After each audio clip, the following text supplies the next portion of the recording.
Now we will learn about permanent tissues. These tissues are formed when the cells of meristematic tissue they lose their ability to divide, and then they have assumed a permanent shape, size and function.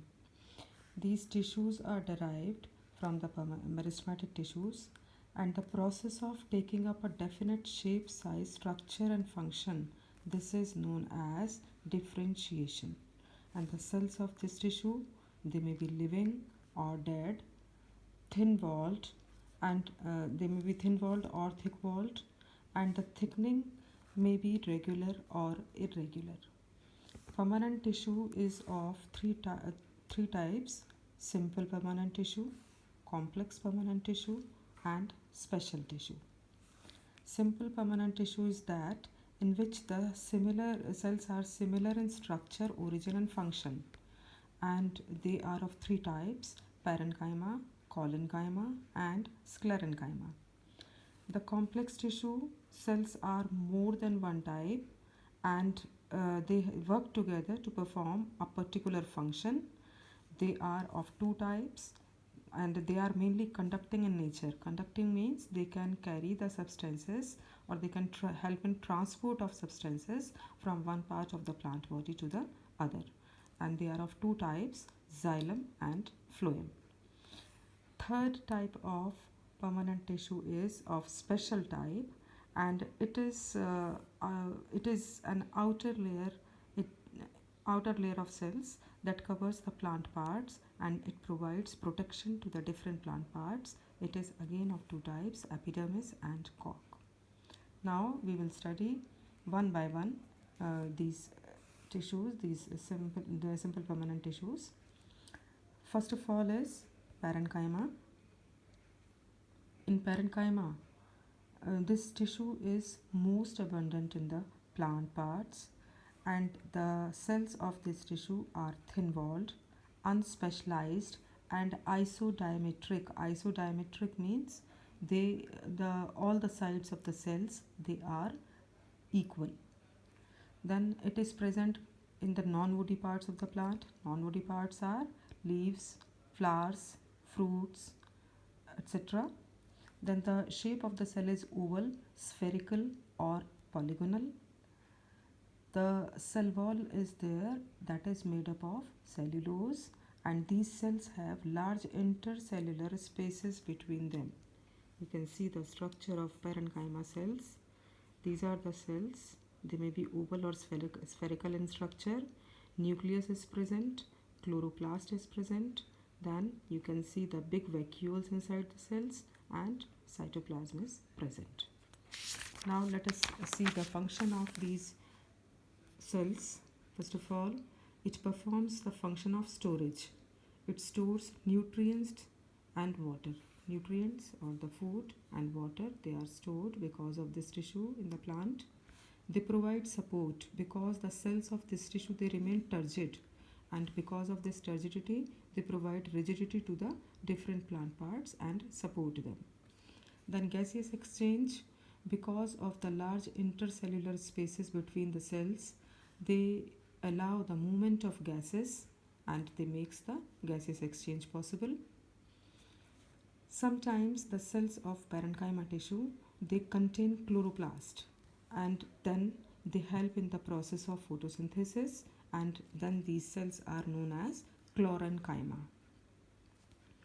Then modified parenchyma is found in the aquatic plants, and the cells of this tissue it provides they contain the large air cavities, and because of these large air cavities they provide buoyancy to the aquatic plants, because of which the plants can float in water. Now the second type of simple permanent tissue is collenchyma. The cells of this tissue are living, and they provide flexibility to the soft aerial parts of the plant. Soft parts are leaves and the young stem. Then these cells possess uneven thickenings at the corners. You can see the diagram. The walls are having the uneven thickening.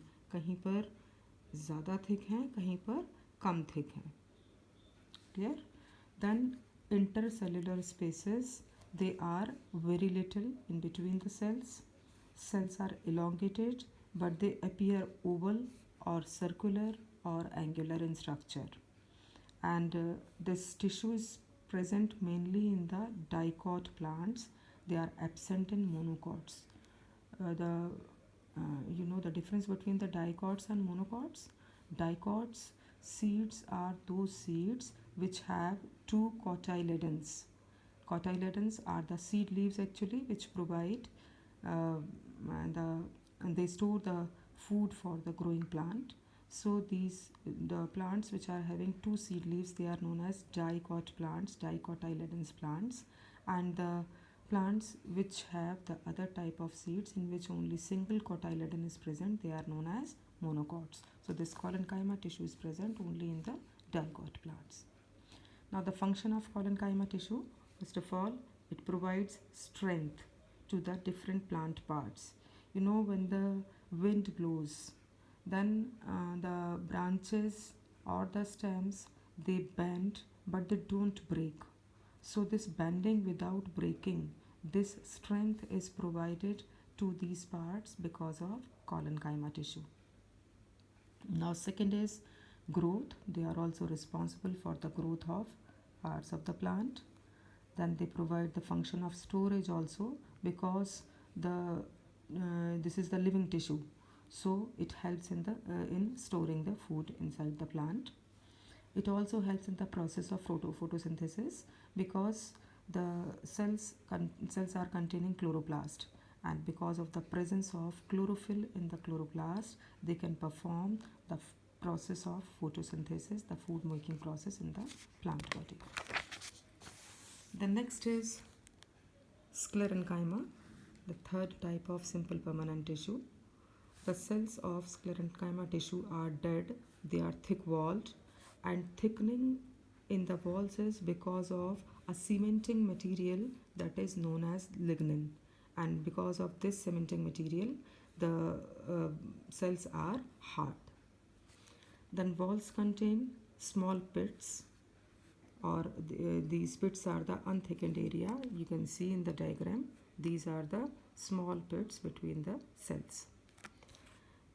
Then this sclerenchyma tissue, it is of two types, sclerites and fibers. It is present on the hard covering of seeds and nuts, and it is also present in the husk of coconut. Now the functions of sclerenchyma tissue, first of all, it provides the mechanical strength. You know, the seeds and nuts, they are the hard coverings around the plant parts. So this tissue it provides the mechanical strength to the different plant parts.